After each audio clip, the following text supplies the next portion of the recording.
বাংলাদেশের ক্ষমতা নির্ধারিত হবে বাংলাদেশ থেকে, সীমান্তের বাইরে থেকে বাংলাদেশের ক্ষমতা নির্ধারিত হবে না। আল্লাহর দোহাই লাগে আপনাদের কাছে, আপনারা যারা রাজনৈতিক দলগুলো আছেন, আপনাদের ছোট ছোট ব্যক্তি স্বার্থের উঠে উঠে এই ছোট ছোট বিষয়ে বাহাস না করে এই প্রজন্মদের দিকে তাকায়া, ওসমান হাদির প্রজন্মের দিকে তাকায়া আপনারা ব্যক্তি স্বার্থের উঠে উঠে, দলীয় স্বার্থের উঠে উঠে আপনারা বাংলাদেশটাকে ধারণ করেন।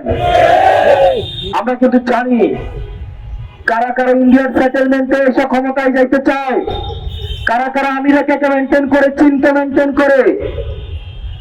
বাংলাদেশের ক্ষমতা নির্ধারিত হবে বাংলাদেশ থেকে, সীমান্তের বাইরে থেকে বাংলাদেশের ক্ষমতা নির্ধারিত হবে না, হইতে দেওয়া হবে না। এটাই উসমান হাদি ভাই বারবার আমাদেরকে শিখিয়ে গেছেন, আমাদেরকে এটা ধারণ করতে হবে।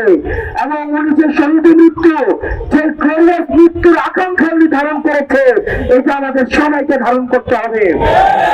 প্রত্যেকবার দেখা হইলেই উনি বলতেন, আমার সাথে ওনার পরশুদিন, ওনার সাথে গতকাল ঘটনাটা ঘটলো, এর আগের দিন দুপুরে 1টার দিকে ওনার সাথে আমার কথা হয়েছে। একটা মানুষ এই পুরো সময়টা দলের উঠে উঠে, মতের উঠে উঠে, পথের উঠে উঠে বাংলাদেশটার জন্য একা একা বাতাসা মুড়ি নিয়ে নির্বাচনী প্রচারণায় নামছে।